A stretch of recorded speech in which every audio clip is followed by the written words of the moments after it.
As my husband and I stepped out of the car, we were immediately met with excitement from my mother-in-law and sister-in-law. Their eyes widened as they turned to my husband, eager to comment. "Wow, Wyatt. What's with this car? It's incredible. I'm glad you finally embraced our way of life, but still making such a bold move to buy a luxury car so suddenly. What got into you?" My mother-in-law exclaimed. My husband let out a small chuckle. "Oh, this isn't my car, it belongs to Claire's father," he said casually. "What?"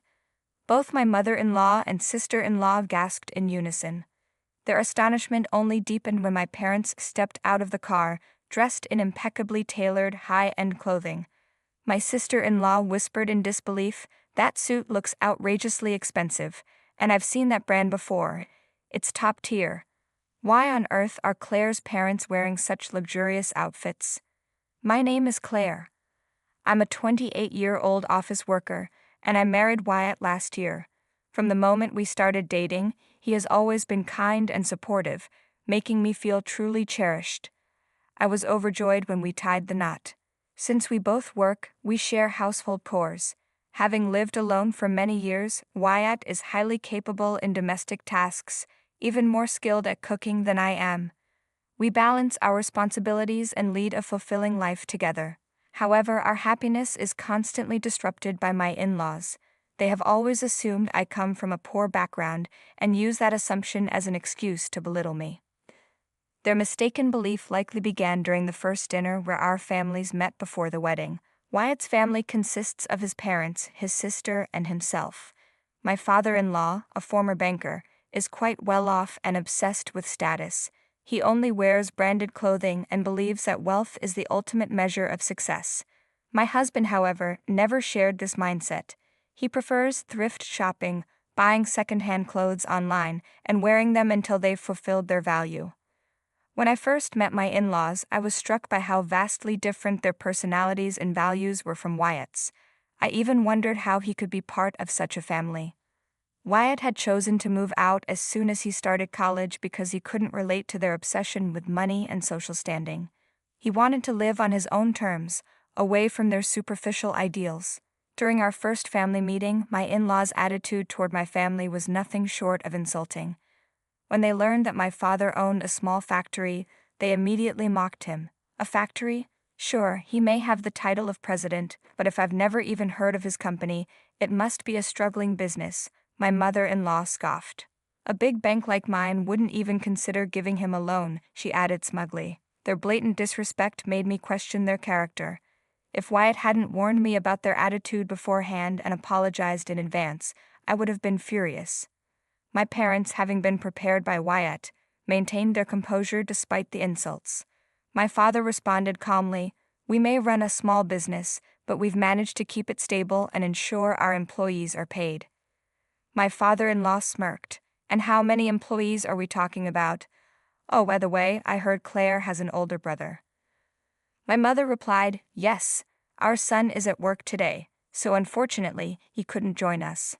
My sister-in-law sneered, "On a business trip? Does he even work for a reputable company?" "He works at my company," my father answered simply.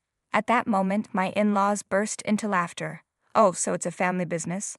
A company that can't even afford to let an employee take a day off must not be doing well at all," my mother-in-law taunted. Their demeaning words continued, completely disregarding my husband's repeated attempts to make them stop. Eventually, he had to step in and firmly insist that they leave. That day solidified my negative opinion of my in-laws. They had openly ridiculed my family, showing no restraint or basic human decency. Honestly, many people would have called off the wedding after experiencing such treatment, but my love for Wyatt outweighed their cruelty, and I chose to marry him despite their behavior. To maintain our peace, we avoided visiting my in-laws unless absolutely necessary. Wyatt, who also disliked their attitude, was more than happy to keep his distance. However, about a year into our marriage, they grew impatient with our absence and started forcing their way into our lives. My mother-in-law and sister-in-law began showing up at our home unannounced, making snide remarks whenever they pleased. "Wyatt never visits anymore. Claire must be preventing him from seeing us," my mother-in-law grumbled. "Of course she is. She's probably jealous of our lifestyle," my sister-in-law chimed in.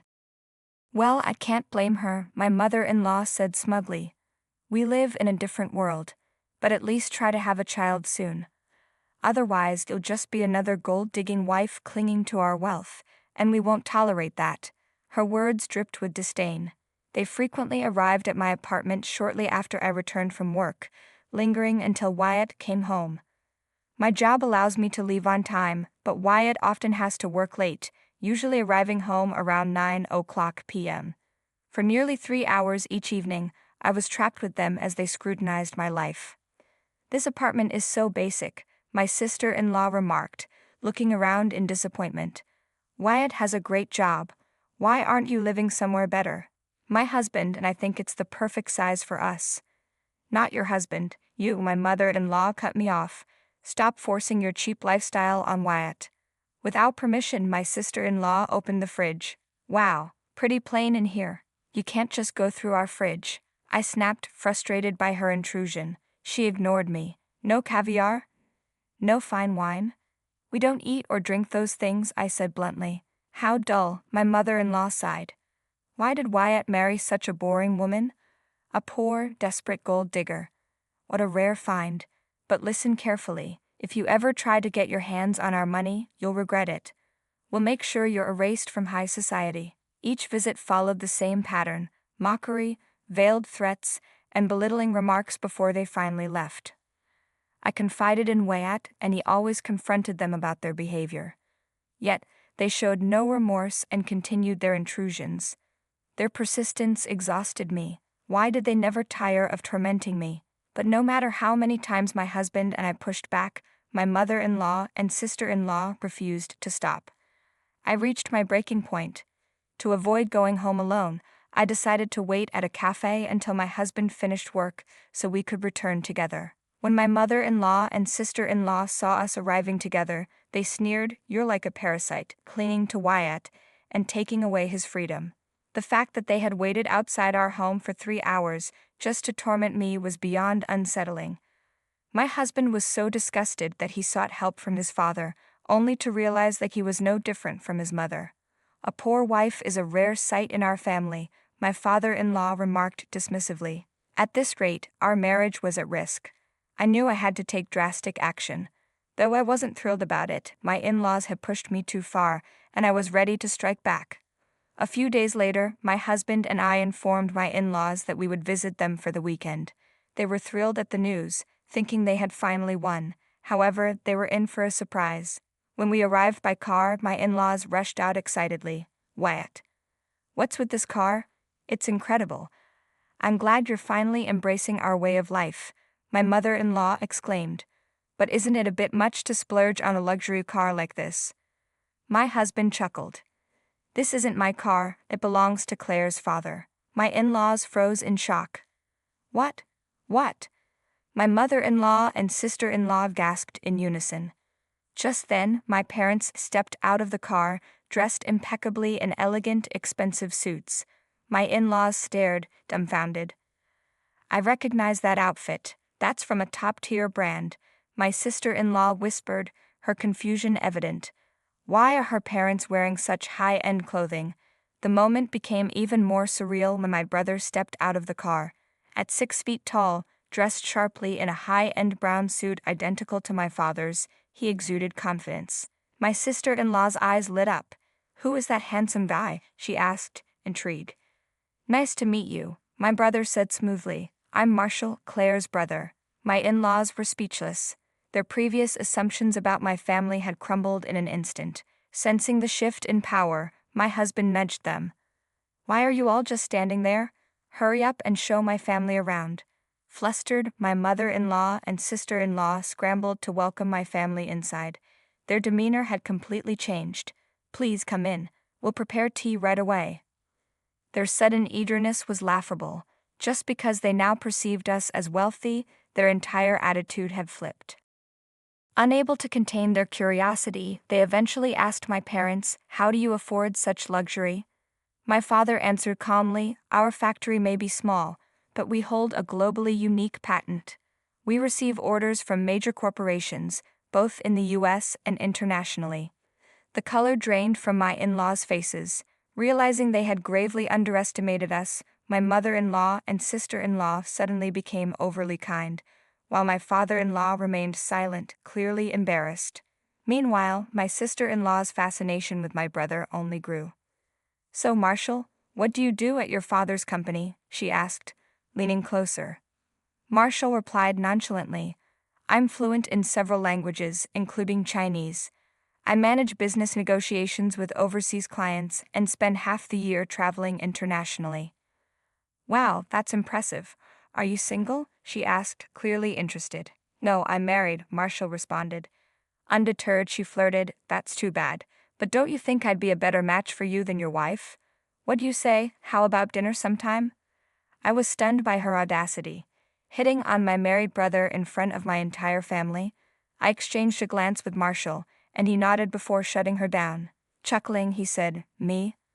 With someone ordinary like you? That's amusing." His words hit her like a slap. "You think you're a better match than my wife? That's quite bold. My wife is a former model, highly educated, and the daughter of a renowned company president. No offense, but you're not in the same league. Some people should really learn their own worth." My sister-in-law turned pale, looking as if she might faint from humiliation. Finally, my father addressed my in-laws. "I don't judge people based on wealth. Money is important, but it doesn't determine a person's value. Let's strive to be better people, not just wealthy ones. I apologize if we were too direct today." My in-laws, utterly humbled, bowed in response. From that day forward, they never bullied me again. Instead, they now go out of their way to flatter me, though I find it annoying. For the record, my parents and brother don't flaunt their wealth. They only played along this time for my sake. My father actually prefers wearing his old, inexpensive suits, and my brother has always been down to earth. His humility is one of the reasons his wife's father chose him as his successor over his own son. Though I felt bad for putting my family through such a charade, I was relieved that peace had been restored in my marriage. I haven't visited my in-laws since, though my husband sees them during the holidays. Surprisingly, they seem to have changed. Whether they truly regret their past behavior or simply lost confidence, they no longer boast about their wealth. My husband even says he finds them easier to be around now. I don't know if they'll ever fully change, but for now, I'm grateful that the problem has been resolved. I will continue to cherish my husband and family while living a modest life. My in-laws thought they were superior, but in reality, my family had far more wealth than they did. True wealth isn't about flaunting riches, it's about character. At least now, my in-laws understand that. Thanks for watching. See you again in the next video. Stay stunned.